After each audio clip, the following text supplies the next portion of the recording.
Silele emini kaBha, ngiphuphe iphupho elisabisayo, ngiphuphe izandla zami zigcwele igazi. Ngithukile-ke manje ngiyasaba ukuthi kwenzakalani. Ngisendlini yethu ngokwephupho lami. Kanti nomuntu wami uSipho naye uphupha kambi naye. Avelana uSipho angiyise la esofeni, yabona uphuphe ngathi mhlawumbe uthwele into thizeni noma uthola isilwane. After that uSipho sesigezile sesi-chilled agona ingane yami ayitshele ukuthi utshela mina uSipho athi lalela lana mawakhe umntanami lo ngiyamthanda kodwa ngifisa ukuthi abe nobudlelwane nobaba wakhe. Ngakho ke sengibhukhile ngakhuluma nobaba wakhe ukuthi ngicela ukuthi hambo spend isikhathi njengoba kuyi-weekend hambo spend isikhathi naye, sengilungisile yonke into.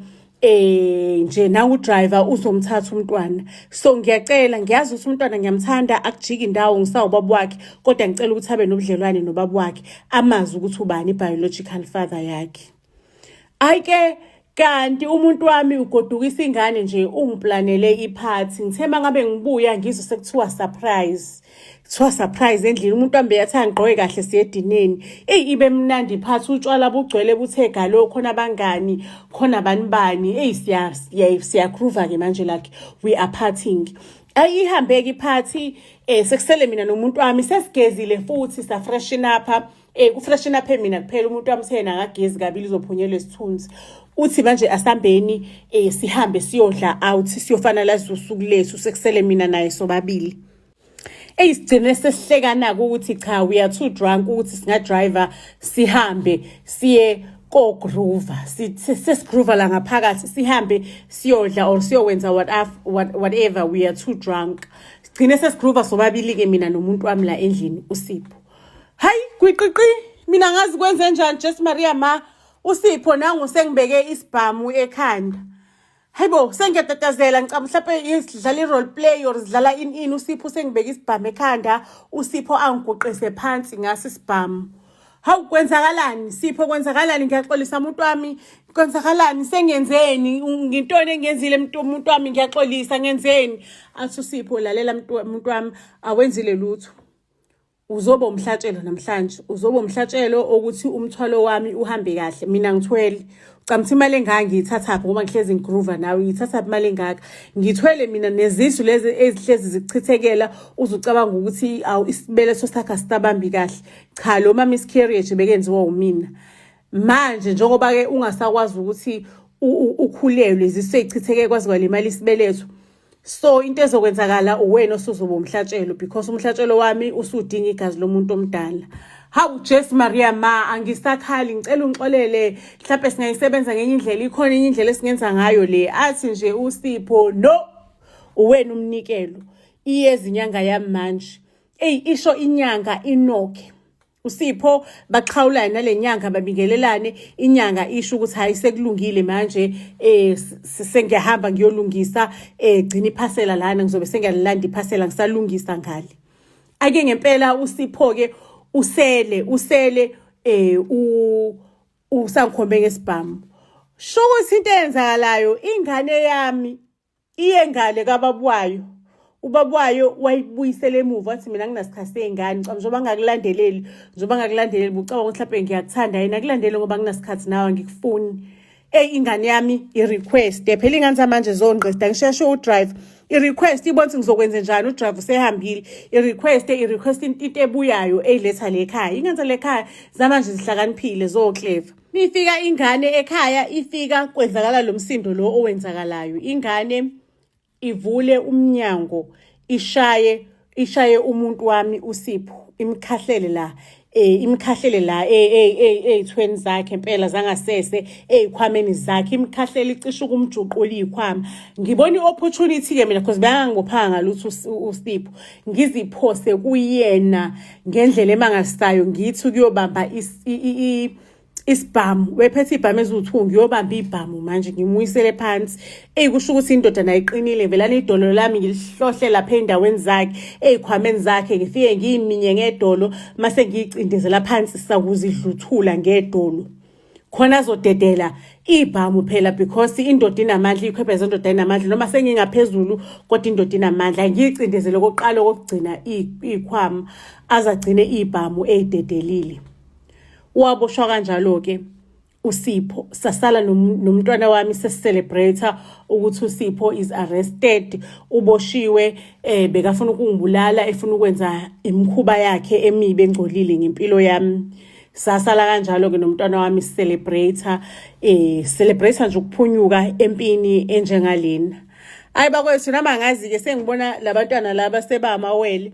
Phela mangabe ngenza istory ngiyabaduplicate abantu mhlawumbe ngimenze babe u4 umuntu oyedwa ngimgqokisa ama-outfit ahlukahlukene ukuthi mase ngimdinga ngiyamhosha nje ngiyamhosha nemizi ngiyenza ngiyiduplicate mhlawumbe ngiyenze ibe u4 kulenye indlu ku-actor the same character nakwenye indlu ku-actor the same character on the same house, you understand. So ke ngephutha-ke ngamdedela-ke lo wele bengimbeke kwenye indlu efana exactly nalena. Nangokuselana-ke sesinamawele-ke manje. Buzz SA to all social media platforms. Sosibeka lapho ke isitori sethu sivale ngokuthi umndeni ubusujabulile, mina nengane yami sesijabulile eseboshiwe umenzi wokubi isikhohlakali esifuna ukuthwala ngempilo yami namabhizinisi akhe ke awa uphihliphihli aphohloka. Kwabonakala nje kwakuyizinto ze-black magic, lezi izinto zobumnyama. Ngiyayicabazela ke bafethu edrobheni, anginakile, angikho ngisho nokuba kwi-man hunting mode, ngihlangane nongqwazi lensizwa luvelene lume phambi kwami. Ubhuti wakhona yena akekho muhle, yabona ilabantu ababi abanobubi obuhle, uyabona lobubi nje obukhuluma imali, ugqoke izinto ezibizayo kusuka phansi kuyaphezulu, umnyama. Kodwa nje mubi lobubi lobo buhle ombona ukuthi lo muntu lo unemali, yabona noma ehlinile nje lokuhlina kwakhe kuyakusmayilisa. Hey, mina ubhuti wabantu angimazi ukuthi ukhulume wathini, ngizwe nje esethi ngiyakutha ngaqedelela mina ngathi nda. Angibuze ukuthi ngabe usisi omuhle kanje ubhizi ngani etown. Hayi ngimtshela ukuthi hayi bese ngiqedile sengiyimisele ngokugoduka. Athi yena hayi ke ngicela ukugodukisa. Hayi bafethu ngivume ngigijima phela ama-2000 la ngaphandle indoda nje ithi qhamuka ebeyikotela indoda, wena usazolinda ukuthi uzohamba wocabanga or ulinda 3 months indoda iyahamba ngala. Cela ukutshela bafethu mesifika emotweni yakhe, yazi kunjengoba kade ngicabanga lo bhuti ukuthi unemali, uhamba nge-VW enamapayipa amabili ngemuva. Siyahamba ngendleleni, yabona lo bhuti lo akakhulumi kakhulu, yabo yile nhlobo le ekhuluma izwe elilodwa, elishiya ispace, angahlapha usefuna ukuthi uyicabange or lelo lizwi lelilodwa livelane lihlale enhlizweni engathi nje ushinto enkulu. Hey bafethu endleleni we are jamming, udlala umusic omnandi, usadlala ingoma lezi zakudala ezimnandi yabo old school, yabona nje ngikhumbuza ngezikhathi zami phela nami.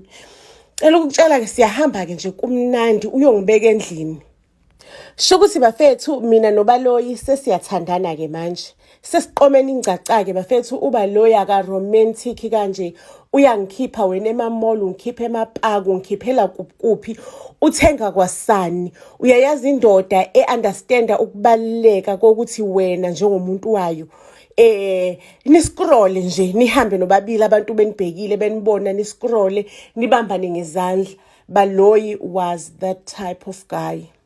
Cela ukukutshela ke mina sengikhathele phela ukuthi siloku sihamba amapaki, siloku sicofana la emapaki, siloku sidla ukudla okumnandi, ngiloku ngithengelwa into ezibizayo.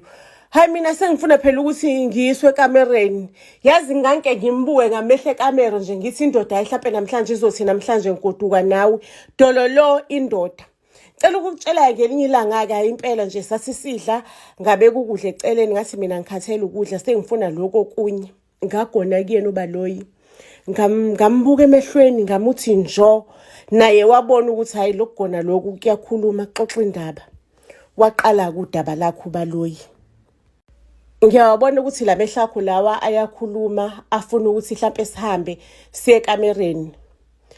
Ngaphambi kokuthi siye ekamereni because ikamera is a big deal, into enkulu kabi for mina. Ngicela ukukwazisa ukuthi mina nguhlobo lomuntu onjani.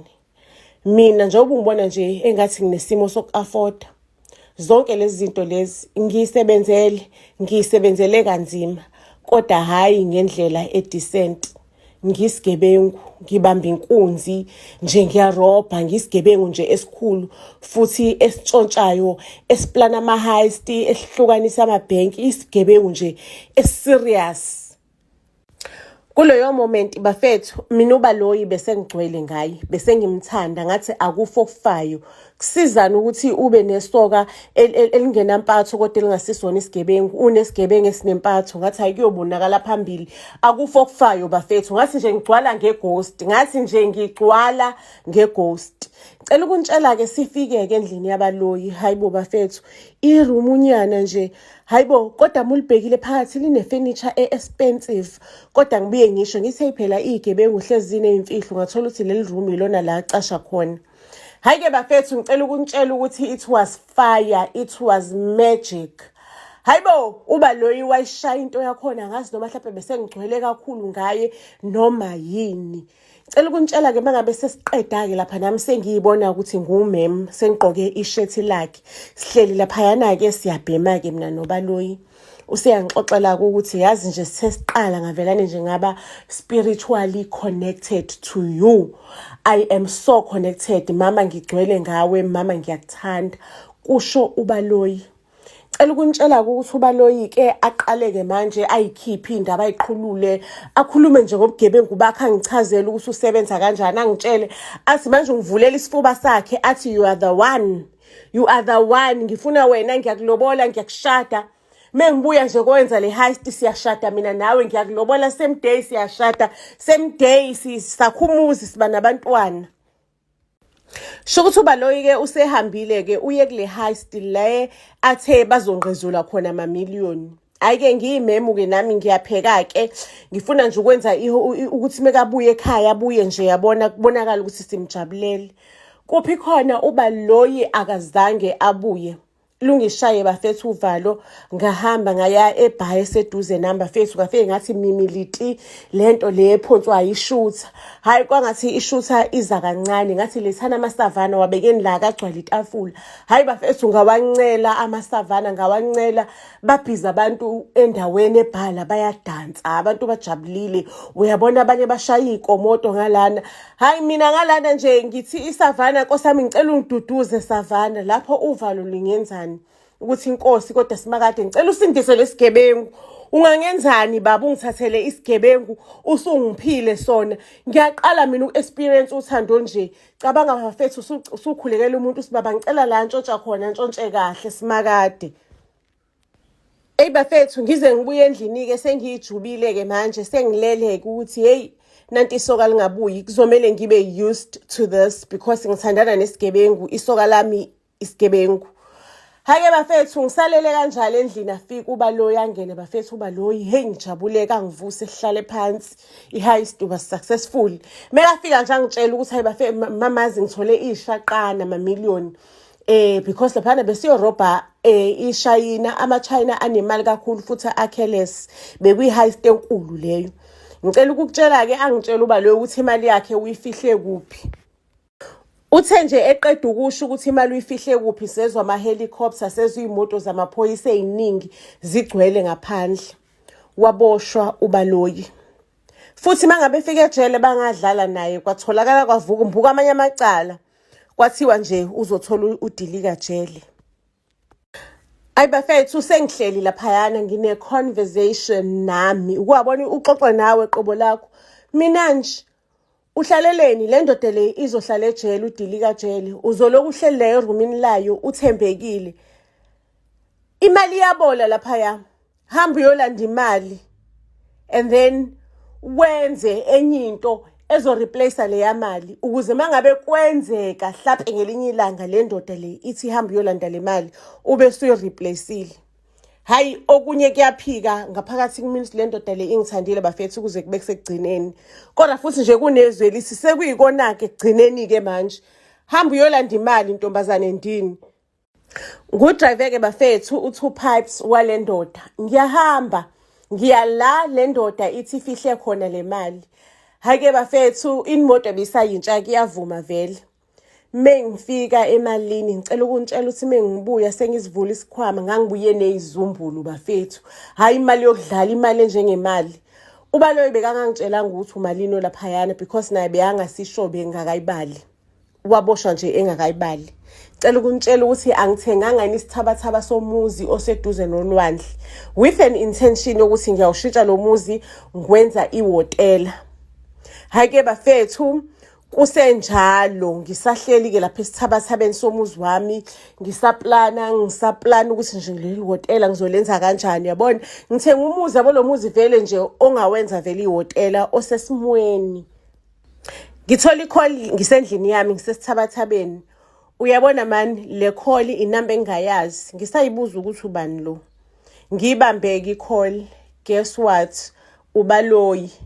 Ubaloyi uthi laphayana uboshwe nommeli omkhulu kabi. Lo mmeli uyamtshela ukuthi nje lecala leli kumele enze i-appeal, angakwazi ukuthi aphumelele alinqobe aphume. Waze lo mmeli wamtshela ukuthi ubani ummeli ongamsiza, ummeli oppositive or powerful. Ubaloyi ungifonela ungitshela ukuthi sithanda sami hamba uyothatha imali la ikhona. Ukhokhele ummeli thizeni izumbula shimali engaka ukuthi ngifuna sebenze ngayo yonke into anayo empilweni ukuthi angikhiphe la ejele. Ubaloyi avelana izwele efonini ukuthi izwi lami lilongabaza. Athi sithanda sami ngizozwa ngawe ke kusasa sufika nommeli la ejele. Hamba uyomfuna khona kwanamhlanje. Cela ukunitshela bafethu ngathatha amalanga mina ngingayenzanga lonto leyo. Shukuthi ubaloyi abone ukuthi hayi la ngiyamshaya ngiyamnokha ngimshaya emva kwendlebe. Azame omunye umjitha wakhe ukuthi ahlanganise le lawyer. Ngifike ke emva kweinsukunyana ngize kubaloyi ngisho ukuthi hayi le lawyer le angithulile ngoba ngithuli ngisayifuna umuntu wami ngisayifuna ngisabheka yona yazi ngibhizi ngiyayifuna le lawyer angazi noma isishonile noma isiyathutha yini ayikho inhlampe enye lawyer ongangitshela ngayo or ngifune noma yipi sithanda sami lawyer. Phela mina lapho sengicabangela ukuthi hayi ngizoyifunela yami lawyer eshibhile vele ubaloyi unecala wabanjwa ezokwenza sure ukuthi uhlala lapha ejele ngoba imali yakhe sengiyithathile phela ngizokwenza njani. Kanti ubaloyi uzoyenza lento le behind my back. Uyasazi isigebengu sihlakaniphile. Wezwa lokwangigabaza evoicini yami ngosuku lokuqala wabona ukuthi ikhona inkinga ekhona. Umngani wakhe ababamba nama heist sebethembisene ukuthi bazobamba enye heist yomhlaba. Umngani wakhe akaboshwanga ubafana ubaloyi waboshwa. Shukuthi umngani wakhe ufuna bamboshaya iheist yomhlaba ingakho emsizile ukuthi aphume laphayana ke ejele. Shukuthi ubaloyi uyaphuma behind my back mina angazi. Family, before ngiqhubeke nestory sami ngicela ukunazisa ukuthi ngizobuyisa upart 2 wa King Mtsetserebhana. Upart 2 na ke wona uzoba u50 mangabe kuukuthi uinterested ukuthi uthenge upart 2 ungaqala ube udeposita imali in our account u50 in our Capitec account. Uyalazi kudaba ubhale i-reference number kube yi-cell number yakho. Mangabe kuukuthi uhlala ngaphandle kweAfrica uyakwazi ukwenza i-EFT. Uhlala ngaphandle kweSouth Africa uyakwazi ukuthi uwenze i-EFT. Ungayenza i-EFT on our WhatsApp number. Ungangisendela i-email yakho or ungisendele i-WhatsApp number yakho whatever lesingakhona ukusikusendele khona. Kodwa mangabe kuukuthi uhlala eSouth Africa sebenzisa i-cell number yakho as a reference. Upart 2 wa King Mtsetserebhana uzobe u50.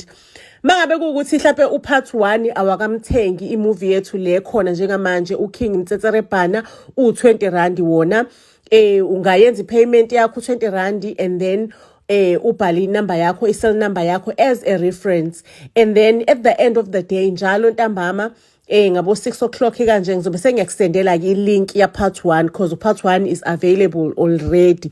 Mase kuthi upart 2 wona ke uzophuma ngomhla ka30 March, last day of March. So if kuukuthi uyafisa ukuthi uthenge upart 2 ungabe uqala ku deposita u50 in our account.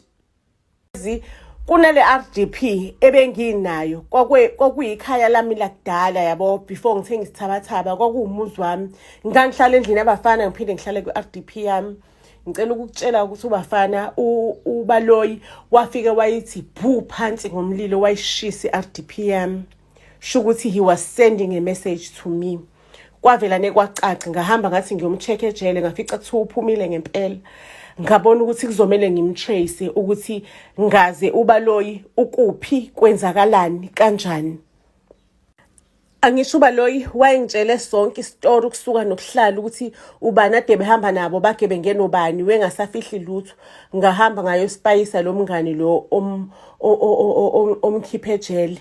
Babamba lo mngani ngase ngithola iopportunity ke mina yokuthi ubaloyi ngimthole seyedwa elahlisa yidi. Ngagadla. I killed him because okulandelayo bekuzolandela mina. Ngagadla kuqala. Cela ukunitshela ke bafethu ukuthi sengisele ke manje namamiliyoni ngiphethe manje leli hotel elikhulu. Hey bafethu, imali yegazi iyakhuluma. Imali yegazi ayikwazi ukuthula, imali yegazi iyakhuluma. Ngiyayidla kodwa kunalento ukuthi hayi phela kunesidumbu esilele phansi ukuze mina ngiqhubeke nalempilo yami. Kanti lo mngani kabaloyi engambophisa ngathi inombolo ejele yaphuma ukuthi umina engamfala kahlisa, yabo umina nje ngakhuluma zonke le ndaba waze wafala kahle.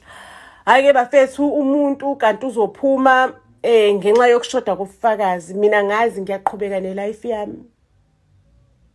Cela ukunitshela ukuthi esikhaleni sikaNtombela kanti umuntu uyangiplanela ukuthi intombazane ndini siyohlangana. Angeke thina sidlale intombazane owumasigebengu. Ayike umfana wabantu angiplanele mina ngazi lutho, ngidla life nje as usual. Impilo iyaphileka kumnandi. Umfana wabantu ngicela ukunitshela ukuthi sahlangana ngempela esikhaleni sikaNtombela. Hayi umfana wabantu ngicela ukutshela wangibophela emotweni wangihudula ngemoto bafethu. Wangihudula ngemoto wangithatha wangisa komnye umuzo osekugcineni nje komhlaba ongena roof, umuzo abandoned ebusuku. Hayi umfana wabantu bafethu angangishayi ukuthi mhlawumbe uyangishaya. Bekadila nje neindawo ezibalekile ukuthi uzovela neangiphule lapho. Mhlawumbe nje uzongiphula iqakala, ngiqale kancane ngiphuka iqakala. Hayi bafethu lapho ngikhala umnqayinqayi. Uyabona nje lo muzi ukuthi sekwathuthwa ngalana ngathi kwakuyile mize ledliwe yikhukhula bafethu. Akaphethe sikhali lapho ubhutiza uyangiphula nje, ngiqala kancane lapha ngiphula umuno lapha enyaweni angithi iqakala ngithi idolo. Unyuka nami, uhamba kahle nami. Yazi mangabe ngiphula wathi mangabe sengiphula idolo wahamba usuku waphinde wabuya ebusuku. Ngakusasa ezoqhubeka la gcine khona. Sho ukuthi emini bafethu ngihuquzise kwenyoka lana, ngihuquzise kwenyoka akuhambeki. Ngiyahuquza ngithi kwasicabhana salomuzi esihlephukile usivalile bafethu, usivalile uthenkwi akuhambeki. Ngithi ngiyaguduza kulomuzi lo, ngihamba ngiyahuquza okwenyoka kulomuzi lo ohlephukile owili. Hayi bafethu, inhlahla yami ngicela ukuntshela ngabona isidindi sommese ohlephukile. Sho ukuthi angisho kwakuhlala abantu la kwamukisa izikhukhula. Hayi ngisithathe lesidindi sommese ngisifihle la ejezini la bengangigqokile. Ayikibuyeke indoda ke onemishini sizoqhubeka ke ingitshela ukuthi hayi namhlanje mama sizophula isingenhla nje mama, ngiyokuphula nje ngikuphule ngizole ngihamba nje mama. Ngifuna ukuthi ubuze ubuhlungu, angifuni ukuthi ngikubulale. Ngifuna nje ubuze ubuhlungu, ubuzwe uze uyifele wena, angeke mina ngikubulale. Ngicela ukutshela kize-ke indoda ingisondele, iyathi mingisondela bafethu ngasibhula ukuxela lesinqinjana sommese, ngasibhula ukuxela bafethu kuyona indoda le. Iyaze yafa indoda. Sekuney'dumbu ey'mbili-ke phansi. What do I do? What do you do if you are in my situation? Ushiya isidumbu lapho ori ubiza amaphoyisa. Ushiya lapho isidumbu or ubiza amaphoyisa. What do you do? Hayi ngashiya lapho ke bafethu isidumbu. Ngashiya lapho isidumbu and then ngahamba and then ngathi yabona ke manje le conscience le ngidlalayo senginedumbu ngaphakathi. Kuyomele ngiphume, kuyomele ngiqine. Ngakhipha lo bastard intombazane ngaphakathi kumina, that dirty girl. Ngathi mina ngajolana esigebengu ngasibulala. Nasi sinyede sizama ukungicathamela sengisibulele. So ngizosukuma, ngizophakama, ngizoyilapha ngibe right le ngiphulwe khona. Mase futhi ngiyahamba ngiyoqhubeka nebhizinisi lami neshishini lami. ngiphile nje as if nothing happened. Kuthiwa impilo iney'hibe. This is part of iy'hibe. Yizona y'hibe ke lezi and ngizoyinqoba. Yo, akekho umuntu okhohlakele njengomuntu wesifazane, and akekho umuntu onesibindi njengomuntu wesifazane mangabe seyimisele. Ngaqhubeka ngibona unempilo yami engathi nothing happened, engathi akukaze kwenzakale lutho. At the back of my mind, impi inqotshiwe, sengiyiphilela impilo yami ke manje, sengiyiphilela life. Uyabona la eceleni kwehotela lami there is a vacant land. Yazi sengiphila nje ngikhululekile. Angaze ngicabanga ukuthi mhlambe ngaba khona umuntu ongathenga this vacant land azoba i-competitor yami. Hake bafethu ngibone ukuthi abantu abanemali bese bebonile ukuthi okay, my business is booming, and nabo bakha ihotela elifanayo nje nelami and everything elifanayo. Kwasala ukuthi bona benza ama price aba cheaper and ba offer more. Kasi nangu umuntu ezongichukuluza, nangu umuntu engisukela inyoka isemgodini. Yo bafethu la ekunokuchitheka kwegazi, once wachitha igazi liyohlezi likuzingela lifune ukuthi uchithe more blood. Yazi igazi liyakuzingela. Nangu umuntu engisukela wenza the same building as my own building. Kwahluka amagama. Ama price akhe ehla kakhulu bafethu. Izinto ayi-oferayo zaba more than mina lezi zinto lezi engiyi-oferayo. Yabona ama-client amakhulumeni la kade kuyiwona ngifakela kakhulu imali, uthola ukuthi uhulumeni uzobhukhela i-department yonke, angazi bazoba ne-workshop or bazoba nani for the whole week. Asuka-ke manje ama-client amathutha aya ngala. Sekunama-walk-ins nje ambalwa yabo, kanti mina bengidlisa ngama-client a-government. Imhlola-ke le. Angimsoli naye uhulumeni uyale kuchiphu ngakhona. Imhlola-ke le. Kwamele ukuthi-ke ngimake i-territory yami ukuthi la akunamuntu ozodlalela ekhanda lami. Akunamuntu ozozenzela umathanda. Kwamele ukuthi ngishaye ikhanda. Ukwabona mangabe ushaya ikhanda lenyoka noma kuthiwa inyoka yumbumburuzi kanjani, kodwa mangabe ushaya ikhanda the entire body becomes useless. Kwamele ukuthi ngishaye ikhanda lehotela ukuze the entire hotel become useless. Abantu babuye beze ekhaya la abaqala khona. Futhi mina ngangifuna ukumfundisa isifundo ukuthi angijwayelwa kambi. Mhlawumbe bafethu lento yami yokubulala biqonda ukuthini, mhlawumbe senginequnga or what, understand. Hake bafethu ngicela ukunitshela ke ngenze njalo, ngishaya ikhanda ngempela. Ngishaya ikhanda.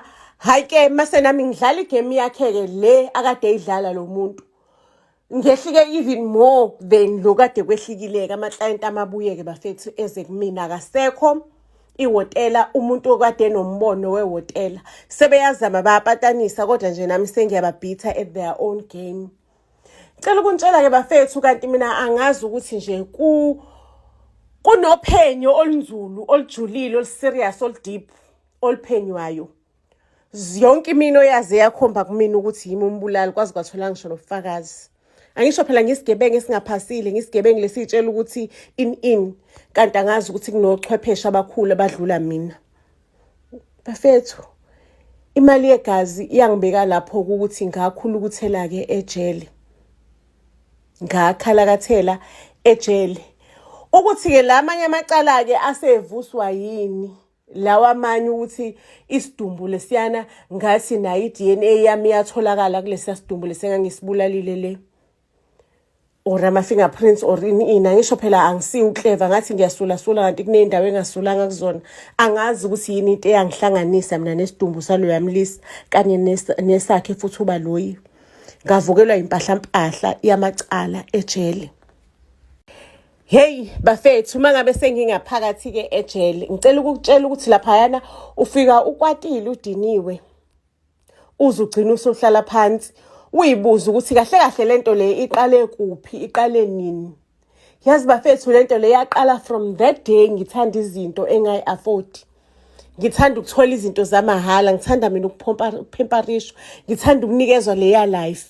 Hey bafethu, yazi it's when I've realized mase ngisejele ukuthi ungayithola nje lo mpilo, but impilo emnandi uyayisebenzela. Uyayisebenzela impilo emnandi, hayi ukuthi usungaze uyilahlela esigebengweni pho. and isigebengu sihamba namadimoni aso nje lawa akwenza ukuthi nawe into ezincane ungayibuki njengento into ezinkulu, ungayibuki njengento ezinkulu, uyibuke njengento ezincane, in such a way that ukuthatha umphefumulo womuntu ngiphinde ngithathe nomunye umuntu ngingabiki indawo, ngikwazi futhi ukuphinde ngiqhubeke ngiphile. Ngabona ukuthi yonke lento yasukela ekuthandeni izinto. uNkulunkulu emuhle-ke nami wanginikeza i-second chance, ngaphuma-ke ejele at the age of 53. It was so hard ukuqala impilo kabusha ngaphandle, kodwa-ke akukhathaliseki ukuthi umdala kanjani. There is a second chance to start again, uqala impilo epure, a very clean life. Awungitsheleke lapha kwi-comment section if wena wawumina wawuyokwenze njani ngemali yabaloyi. Wawuyomkhipha ubaloyi ejele or nawe wayoyitholela ithathela imali avalele ejele, uvala umlomo, udla imali, usula umlomo, because ikhona le kwaqala khona inkinga. Umina wena wawuyoyenze njani? Please just tell me down below.